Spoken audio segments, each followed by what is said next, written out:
Welcome to Saturdays at 7, Christian Scholars Review's conversation series with thought leaders about the academic vocation and the relationship that vocation shares with the church. My name is Todd Ream. I have the privilege of serving as the publisher for Christian Scholars Review and as the host for Saturdays at 7. I also have the privilege of serving on the faculty and the administration at Indiana Wesleyan University. Our guest is Mardell A. Wilson, Provost of Creighton University. Thank you for joining us. Thank you for having me. Would you please begin by offering a brief history of the Jesuit investment in education in the United States, and in particular, the Jesuit investment in establishing and sustaining Creighton University? Certainly. Well, the Jesuit order, which is formerly known as the Society of Jesus, has had a long and distinguished history and investment in education. In fact, the Jesuit mission in the United States was established as early as 1634 in Maryland. And then also Georgetown was founded in 1789 in Washington, D.C. And so that is the oldest Catholic Jesuit institution of higher education. The Jesuits really embrace the whole concept of education. We'll talk probably a little bit today about some of the Jesuit charisms, but truly that embracing the whole person, mind, body, and spirit. There are 21 AJCU schools in the country, and Creighton was founded in 1878. So one of the earlier institutions, but certainly many of our sister institutions throughout the United States. So it touches both a coast as well as through the Midwest, and really a wonderful group of colleagues. Both the Provost gather annually. In fact, we get to host them here at Creighton this coming year. And just a great group as Provost. Sometimes that place can be a little lonely. So it's wonderful to know you have wonderful colleagues who share in the same mission and goals and really values. And it brings out great camaraderie as well as great work, especially as we face similar challenges throughout the country, especially now. Thank you. Most Catholic colleges and universities in the United States were established by religious orders, such as the Society of Jesus or the Jesuits.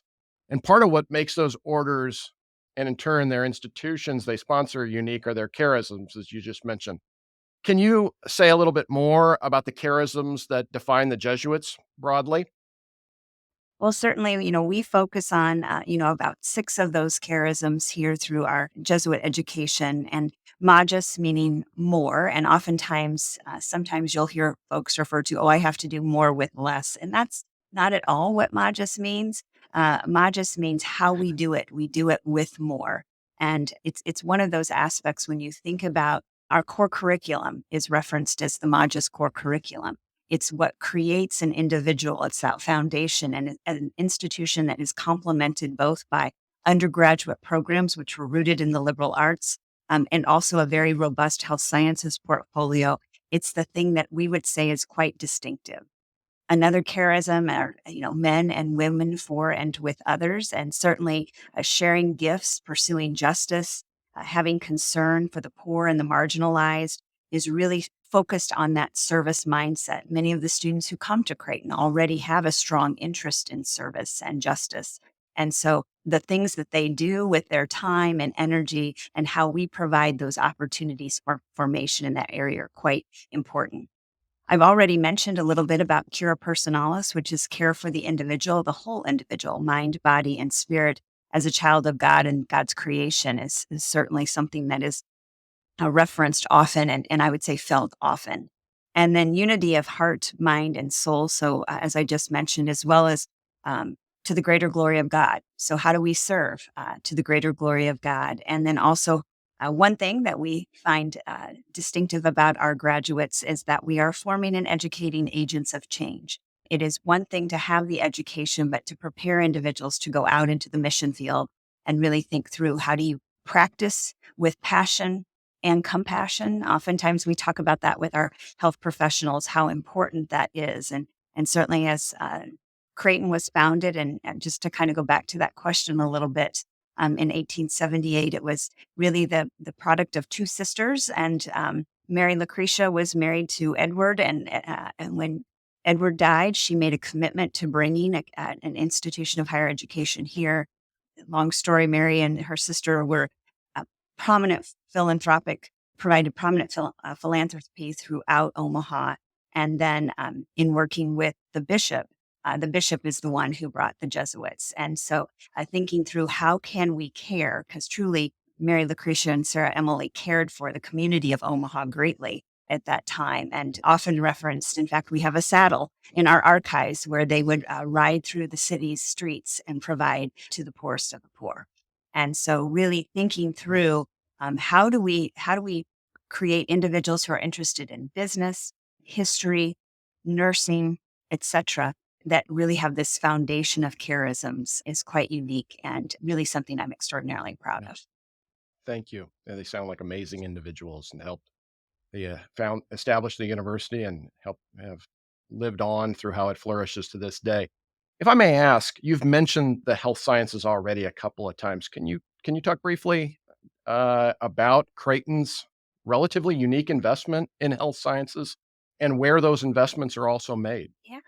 Sure. Well, so as I mentioned, we're an institution of slightly south of 9,000 students, and we're equally distributed between undergraduate students as well as our graduate and professional school programs. We have a full, I'll say, comprehensive portfolio of the health sciences programs with a medical school and a dental school here in Omaha, as well as nursing, physical therapy, occupational therapy, PA, a pharmacy. And so, quite a portfolio. There isn't dietetics yet, I always say as a dietitian, but certainly something that we recognize as an interprofessional opportunity. Creighton made a commitment, actually have been in Phoenix for over a decade.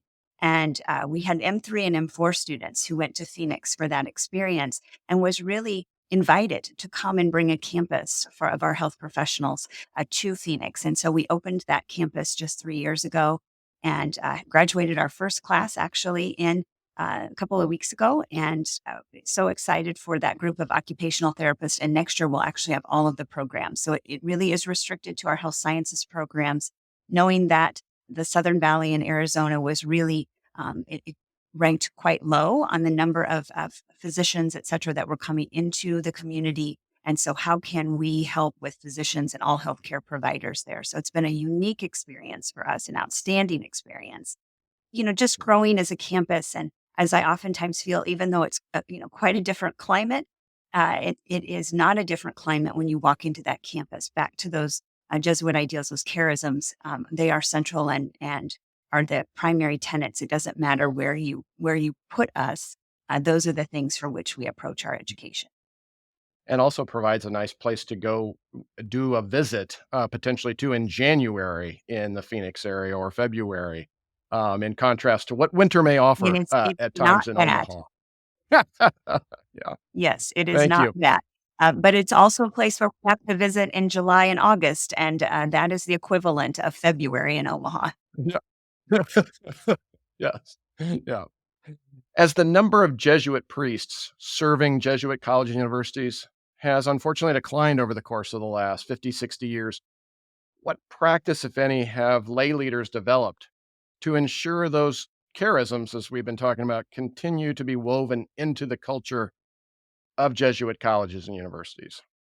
Well, we are blessed on the Creighton campus. We actually just opened, I can look out my window and view it, a beautiful new Jesuit residence where we have a Mm. significant number of Jesuits who are in residence here at Creighton, unlike some other campuses which have a lower number.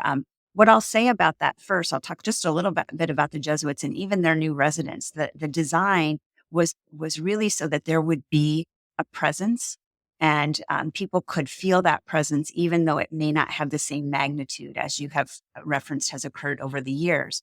But with that, then I would say, understanding they're not the only ones that provide the formation. And so our Division of Mission and Ministry has been very intentional about the formation programs for students, but also the formation programs for faculty and staff, so that they are really provided the tools and opportunity to think through Ignatian pedagogy, a variety of aspects regarding how our those central tenets are referenced. And again, it's not about the faith identity of the individual, but really the foundation by which we base our education and support for our students. And so it is that robust programming of formation, I would say, that touches all aspects of the campus, whether you are a student, a staff member, a faculty member, that really allow the Jesuits to broaden their nets with lay leaders throughout campus. But also, it's that complement. The Jesuits are very visible on our campus and are want to be even more, even with their new residents, but find touch points in places that you know that they are there, and you know that they are caring for you and are more than proud to have you carry on the Ignatian values. And so, certainly an important element for us to consider as we think about the number of men going into the order, but a way that Creighton has been really thoughtful about its own programming to ensure that those traditions are carried forth, regardless of the number, I'll say, total number of Jesuits we may have on campus. Thank you. Yeah, that's very helpful. Appreciate it. If I may make a transition now, I want to ask you some biographical details and vocational details in terms of your own life. Your teaching, research, and service, as you mentioned, is in the health sciences and in dietetics. Would you please describe your calling to pursue such a course of study? So I grew up on a farm in central Illinois, a large grain farm. And we did not have the luxury, and we lived about 7, 8 miles south of town, did not have the luxury, to be participate in club sports and all the things that maybe other city kids do over the summer. But my parents were very good about ensuring we had 4-H in our lives. If anyone's familiar with 4-H, I would even challenge that the 4-H pledge and the Ignatian principles line up very closely. That is where I learned a lot about, of course, agriculture was all around, but in terms of food preparation and then its nutritional value, and was really, I would say, it sparked through 4-H, but also, I grew up with food all around, a large garden. You talk about production in the heartland. You don't see, of course, field corn. My city husband had to have a little schooling about what the different types of corn are. But that is just an area I've always just loved food. And but I always have loved healthcare and knowing that what our bodies require, we cannot sustain health without good, healthy diets. And so that's really my interest grew as a young girl, quite frankly. My mother couldn't get me out of the kitchen in many ways because I was just really intrigued, and also health, food science. And so there were two tracks there. I was interested in the science of food because baking, etc., is certainly a science. You can fudge a little bit Mhm. when you're cooking a salad or making a salad or cooking, an entree, but baking there is a fine art.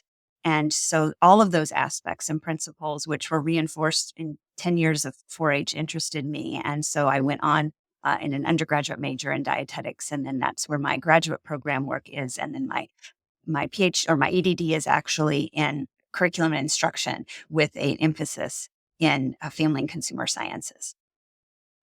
Mention your home and growing up on a farm and your mother and family's experiences there. Were there any teachers or texts that had greater impact upon your calling than perhaps some others?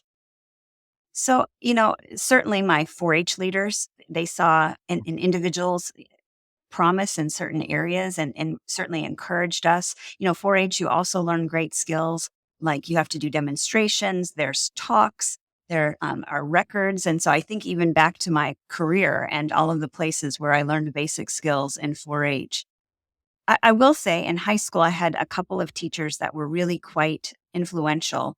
So I was top of my class throughout elementary school and junior high and high school, but I had this interest in food. And so I did take home economics, the basic, some cooking, two of the cooking classes.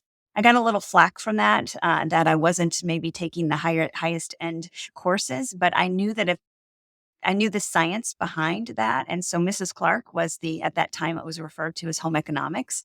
And she was tremendous about encouraging me not to be discouraged by the chatter around the courses that I was taking. I also was taking calculus. And she really expressed how important food is to individuals, to families, to social events. I mean, if food is is a primary language for many in many ways. And so she was terrific. And then also just, of course, I think there's just teachers and influencers throughout your career. And I had a couple of, I mentioned another high school teacher, Mrs. Kurtz, was a advanced English professor who she was a tough cookie. And I still have a paper where she wrote my comments where you would be a pretty good writer if you didn't use so many words. And so, just those kinds of things in life that, people who really take interest and, every paper she graded provided significant feedback. She cared for us as students. And I could say that throughout my undergraduate, my master's, certainly my doctoral dissertation major professor. He was incredible to really help me better understand higher education. I had a strong interest to maybe go on for a PhD in nutritional sciences. But at the time I was in the community college, I was teaching a lot and I loved food and nutrition. I thought that was probably not going to do my students the best for them. And so I purposely did not pursue a PhD in nutrition, but instead an EDD in curriculum and instruction, because I knew already a lot about food and nutrition and the chemistry and science related. I did not know a lot about how to be the most effective faculty member. And that was really my decision to purposely pursue something that I was less familiar with so I could be better for them in my discipline. Thank you. If you were left with unlimited time and, of course, unlimited resources too, we got to add that component here to read, experiment, write, or perhaps, given the context of our conversation here, cook too. That could be a possible option you could pick here. What would you pursue? Well, I think, and there's many things already, individuals pursuing this. I am passionate about the fact that nutrition is probably one of the most violated health professions there is because everybody does it every day. And so therefore, they believe they're experts. And there's a lot of people that imposter dietitians and the true experts, even some of my health professional colleagues. So I think having folks understand that there's nothing better than real food, right? There's no one magic bullet in terms of how you attain health, but how do you use good food and enjoy good food? So that's just a passion I have personally. I think in terms of other items that I'm passionate about and would love more time reading and exploring, is just really around the topics of that impact leadership and leaders and how important that can be to individuals. I always tell students, I tell young faculty, everyone has an opportunity to lead from where they are. You don't have to have the title of provost or president or dean to be a leader. And so how do you instill good, solid leadership principles? And, quite frankly, I think back to the Ignatian charisms and, fundamentals that will enable us to go further together than on individual paths. And so those are just the personal things that I'm passionate about. And I always say I would like to spend a little bit more time going back and reading some of the classics, the things that we probably didn't pay as much attention to because there were so many other courses and other distractions at the time. And so I probably need to spend a little, after being at a liberal arts based institution for many years, and having gone to a public institution in a very science-oriented field. And there are many times I'd like to take the opportunity to do our own Magis Core here at Creighton, to go back and retake some of those things we may have not paid as much attention to at the time. Yeah. Yeah. Thank you. You served now in various administrative capacities, starting your career at Illinois State University, where you served in assessment and finance before you were appointed the dean of the Doisy College of Health Sciences at St. Louis University, a sister Jesuit school. Would you please describe the discernment process you underwent when making the transition between those administrative positions and eventually accepting the dean position at St. Louis University? Yeah, so I'll talk just a little bit about even the transition from being a full-time faculty member into the first administrative position, which is oftentimes, right, the biggest step over the fence when people reference it. And I think a lot of this is my upbringing. And when you grow up on a farm, you live where the work is all the time. I never once thought that there wasn't work to be done. or work ahead. And quite frankly, the difference, I think, in administration versus being a faculty member, it is to promote yourself as a faculty member, you have to be very self-centric, right? It's your discipline, it's how your performance in the classroom, your research, your successes. And although I had some enjoyment from that, it really wasn't how I was brought up or wired. I had received tenure and actually was in a conversation at a Chili's, quite frankly, having a drink with someone at a Chili's. And they said, well, there's this position in assessment. And as the graduate dietetic internship director, I had accreditation. I did a lot of assessment with that. We really think you might have the skills to take the institution further. At that time, Illinois had mandated assessment, basically assessment performance appraisals for all degree programs. So you had to have assessment plans. And I was like, oh no, I wouldn't know how to do that. And then I went home and I'm like, well, I don't know. It's kind of interesting. It's stuff that gets me jazzed up. Things that you can see you're making a difference and share the results from that. And so that was 19 years ago. And I know that because I was supposed to, I was the only internal candidate. There were two external candidates for the role. I was the only internal candidate. I was supposed to have an interview on a Friday, all day Friday. I went to the hospital on Thursday and had our second son. And so I had to call on the way to the hospital and say, I will not be there tomorrow, but I'll come in 10 days because I knew with the second baby, knew that you didn't get tired until day 15. And so I was successful in that search, and that started my administrative career. Yeah. And so then I had, the opportunity. I oftentimes share, how does a dietitian become a budget officer?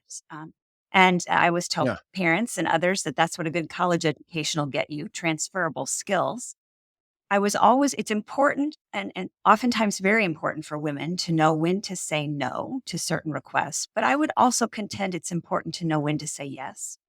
And so I was asked by the provost at the time and was working in the provost office assessment. And I'd done some things with summer and general education.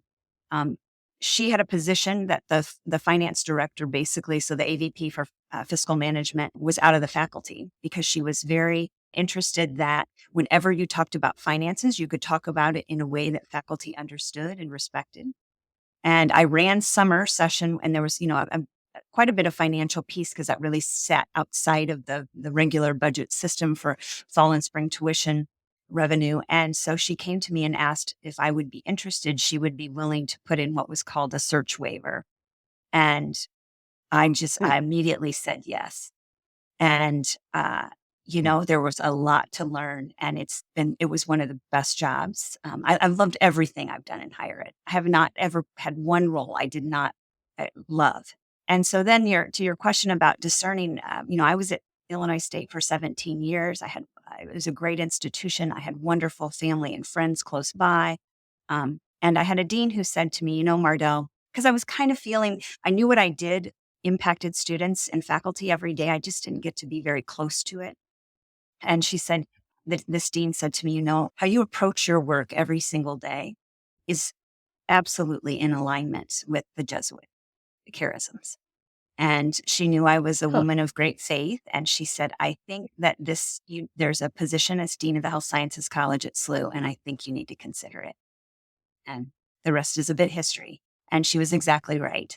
The way that I approach what I hope is my life and my work, there's never any difference, right? You shouldn't be a different person at work than you are at home or in Sunday services. She said, you get to talk about it out loud at SLU, where you don't necessarily have that opportunity at a public institution. That's great. Thank you.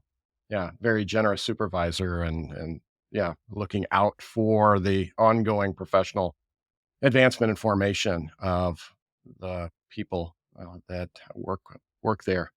Yeah, that's great. You were appointed Creighton's provost in 2020. Would you please describe the discernment process you underwent from making the transition between serving as a dean of a school at St. Louis University to then being the chief academic officer over the institution at Creighton? So, well, if you recall, we were all a little distracted in 2020. For the record, I was not, sharpening my Vita out thinking, I got this pandemic thing covered. I think I'll look for a job. And that was not at all the case. But In 2017, I had the wonderful opportunity to serve on the Higher Learning Commission as a peer reviewer. I'm a peer reviewer for them on the review team for Creighton. Okay. And so, as a sister Jesuit Catholic institution, I got to learn a little bit more about Creighton and really, just a terrific organization. Got to feel, even in those short visits that you're here as peer reviewers, really get to feel it, have a sense of the culture. And so, I received the notification from the search firm about the position. And I remember responding back and saying, thank you for thinking of me, but I'm trying to figure out how to put gross anatomy online. I'm a little busy. And they said, well, give it some thought. We'll touch base with you again. And I chatted with my husband a little bit, and I said, we were all working, day in, day out, trying to figure out what we were doing at the time. This was, mid spring. And then thinking about how would look for the summer. We had courses all throughout the summer, and we did teach gross anatomy in the summer. Or our students took gross anatomy in the summer. And then what fall would look like. And so I just said to my husband, we have so much going on. We had freshmen home. I had a freshman in college who had moved back home, of course, and a freshman in high school. Not so, you think about children and ages, maybe not the best timing for a transition as well. And so my husband said to me when they sent the second message, he said, just schedule the phone call, just take the call. And so I took Right. the call. I did pray about it and thought, as I looked at the portfolio, the excitement about the opportunity to, think about adding the campus in Phoenix and the compliment I could bring. For me, it's what can I bring to the role? It's not just who Yeah. I am, but how can I help the institution? And that was articulated to me by the committee. And so I put my hat in the ring, and I arrived October 1st of 2020. So mid-semester, mid-pandemic, I sat right here at this desk and in a screen for many, many months. So it seemed to be many, many months, but met wonderful people and was delighted when I could meet them in person. And it's been a wonderful opportunity for me and for our family. Thank you. With almost, as you mentioned, 9,000 students, Creighton is organized into 9 colleges and schools and served by approximately 680 full-time faculty and approximately 330 part-time faculty. No small organization. As the chief academic officer, what practices prove most effective when communicating with that many students? So, in terms of the students, I think, again, first of all, oftentimes you just have to educate them what the provost is.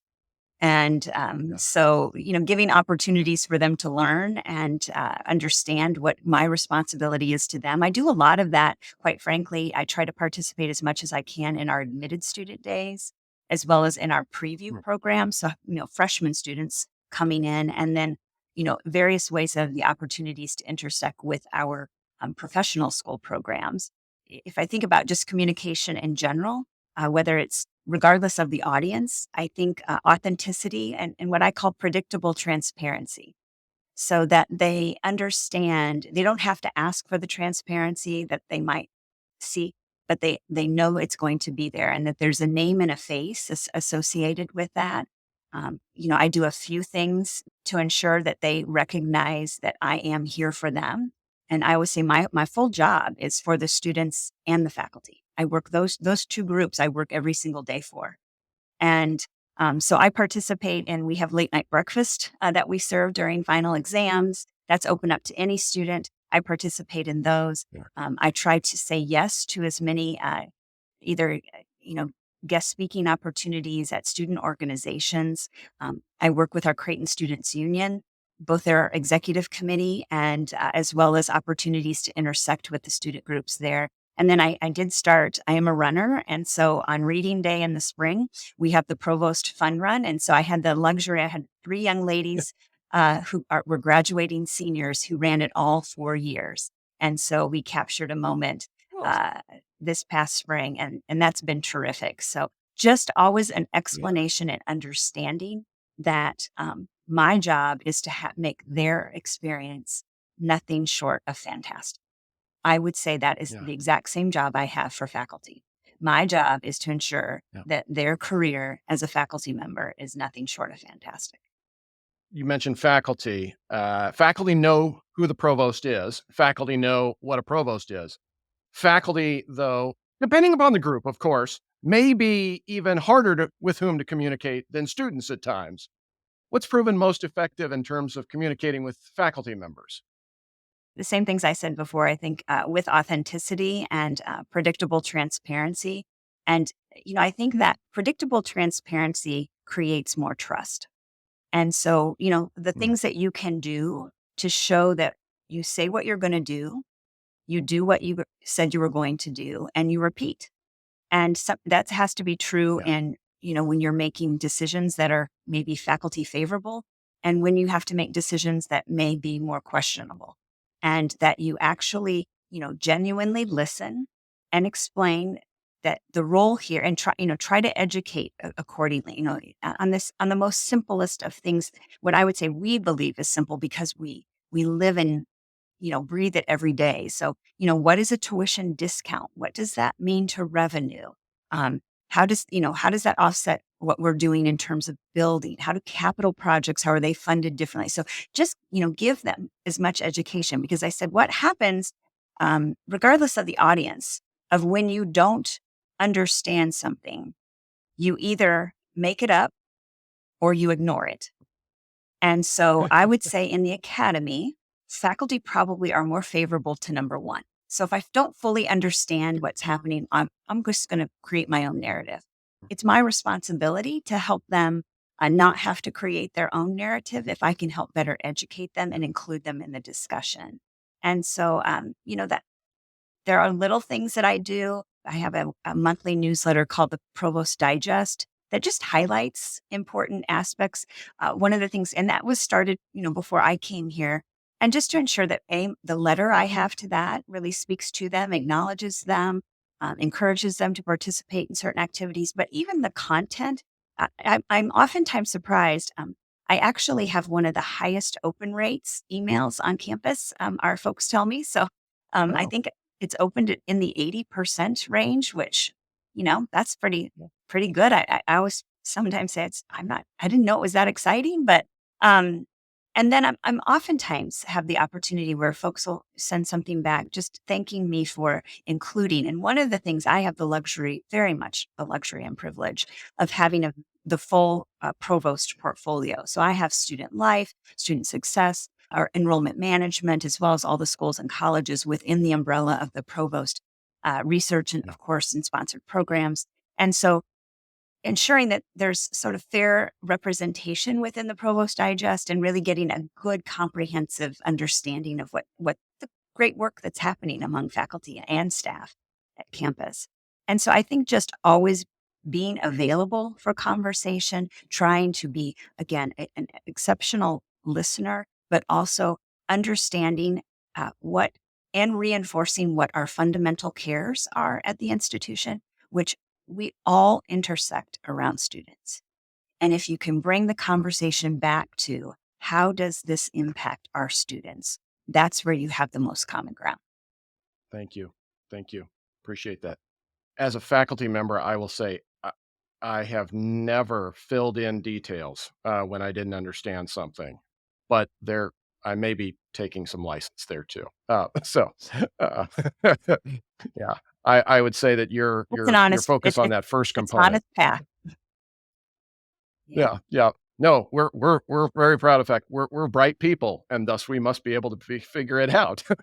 So, yeah, no, that's yeah, Yes. that communication, the regularity of that, and the consistency of that, I'm sure is very beneficial, very helpful. What dimensions of your job as Creighton's chief academic officer do you then find most rewarding? You know, I really enjoy every aspect of it, but I think the things that you do, the improvements that you can see that are impacting, again, as I Mm, mentioned earlier, my role is to ensure that both faculty and students have, faculty have tremendous careers, students have tremendous opportunities here, and I would say the staff that support them have an equally um, a rewarding experience.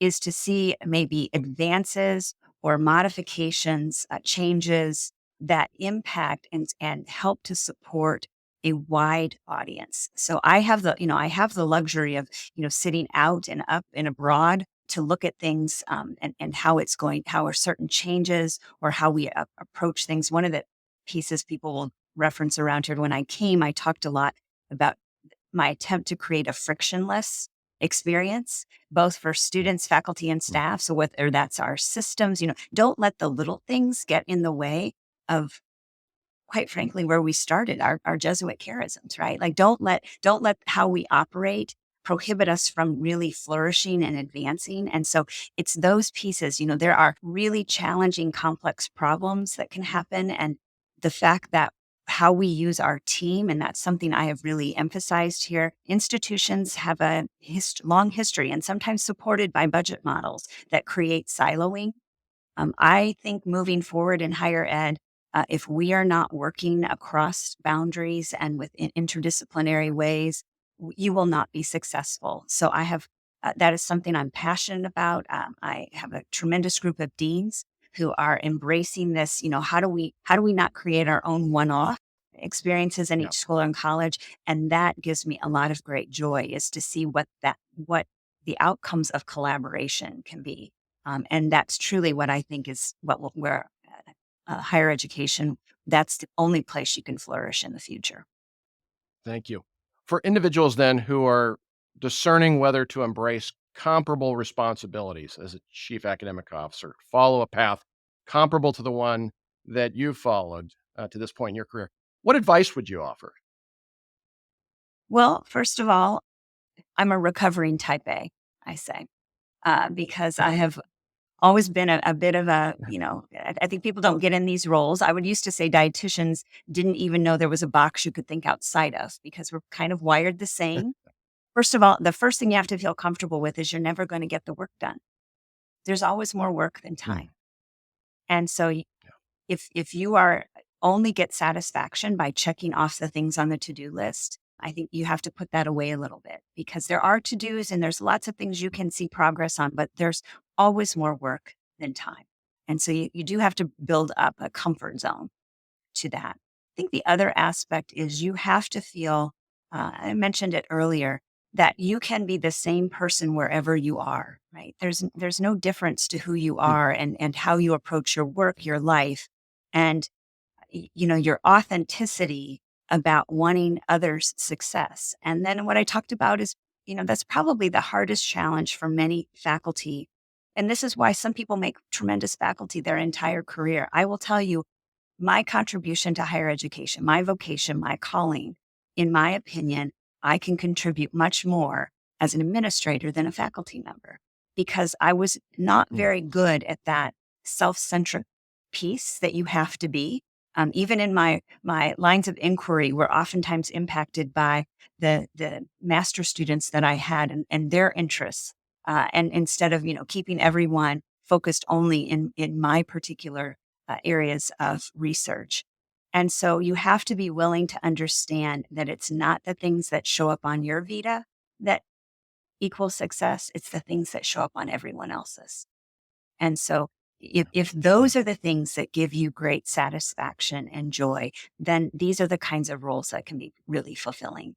There is a mm. demand in terms of time and energy. I know we had 8 commencement ceremonies, and people will say to me over a few day period, and one of those now in Phoenix. So 7 in Omaha and one in Phoenix.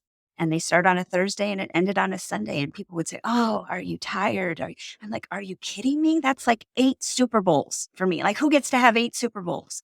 And so, because there's nothing more gratifying than the success of our students, which is achieved by the Yeah, success of the faculty sitting behind us, on that stage party. So if those are the things that really fill your bucket, these are tremendously great roles.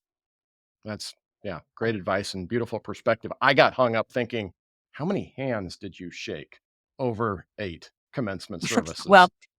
the Like, best thing about the provost job is that the provost is oftentimes at the mic. The president is the one who has to shake all the hands, or the dean. So, my hands are in good shape. I just have to know where I'm at in the script many times. yeah. As our time begins to become short, I wanna, make sure I ask you a couple of questions about how you understand the academic vocation. For you personally, how do you understand that and define that as your responsibilities have grown and changed? But then how do you understand that in relation to your colleagues who serve at a Jesuit institution such as Creighton? So, the academic vocation, I would say the fundamental principles that many of us oftentimes reference is the discovery of new knowledge and its dissemination. Our responsibility as faculty scholars, teachers, scholars, is to develop a line of inquiry that aligns with our disciplinary interests, and how do we add that back into our discipline, as well as how do we bring that to the classroom. And I've worked in only places really that have a teacher scholar model. I went to, of course, a very large public R1 institution as an undergrad, and I saw the difference when it was really the different reward structures. I probably didn't know it at the time as a 19, 20-year-old, but in looking back, those are the things which have their place. They have a tremendous outpouring of discovery, but the complement of the teacher scholar model is one that I really take great pride um, in terms of what it brings to the students and to the profession. I think at a Catholic Jesuit institution. So if you think about those fundamental charisms that we talked about, how do we consider as we advance healthcare, advance law professions, advance business leaders? How do we think about how they approach their discipline and their topics as those agents of change in ways that are in what we know is can be and is currently being exhibited a very divided world, in a place where you can Mm. say, how can I ensure that we are men and women for and with others? And those are the pieces of the aspects of the academic vocation. It's one thing to instill knowledge, it's another to build character. And I think here we do a wonderful combination of both. And it's those skills and abilities that we really do hope those will be the individuals making change and serving as leaders. And again, from any position Yeah. that you're at, whether it's a leadership identified role or one that you are seen as a leader. Thank you. For our last question then today, I want to ask you, in what ways, if any, is the university responsible for developing this understanding of the academic vocation in faculty members, especially those who come new to the campus out of doctoral programs, terminal degree programs, and perhaps haven't thought really yet about this sort of broader understanding and have been sort of focused on just finding their feet as a scholar? So I think, really talking about what is the profession of a faculty member is an important conversation to have. Part of our new faculty orientation, and then really part of that formation that I mentioned, we have and all of these programs are voluntary, but we have a program called the Novice Program here that is ran out of Mission and Ministry.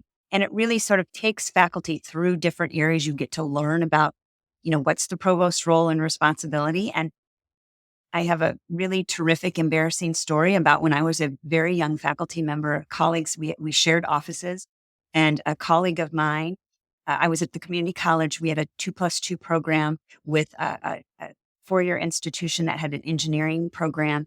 And I remember these two faculty members were talking about this meeting they were going to have with the provost at this particular university. And, you could tell there was a lot of, I'll say, good intention and tension around this meeting. And I had to go home and look up in the dictionary what is provost. So I was one of those people as well. But Yeah.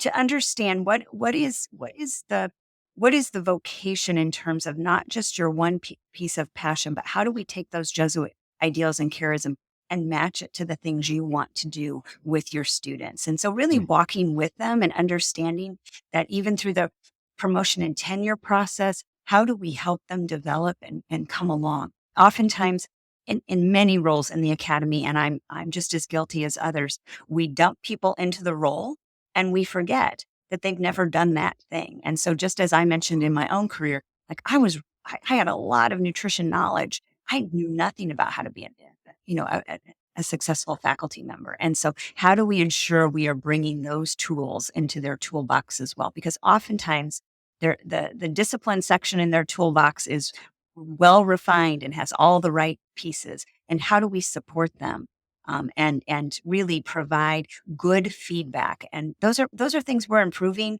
in the academy. We have not found the right, in my opinion, we don't have the perfect formula and how you give formative assessment of faculty and really bringing them along in their own career. So a place that we can all do better. Yeah. Thank you. Thank you very much. Our guest has been Mardell A. Wilson, Provost of Creighton University. Thank you for taking the time to share your insights and your wisdom with us. Thank you. Thank you for joining us for Saturdays at 7. Christian Scholars Review's conversation series with thought leaders about the academic vocation and the relationship that vocation shares with the church. We invite you to join us again next week for Saturdays at 7.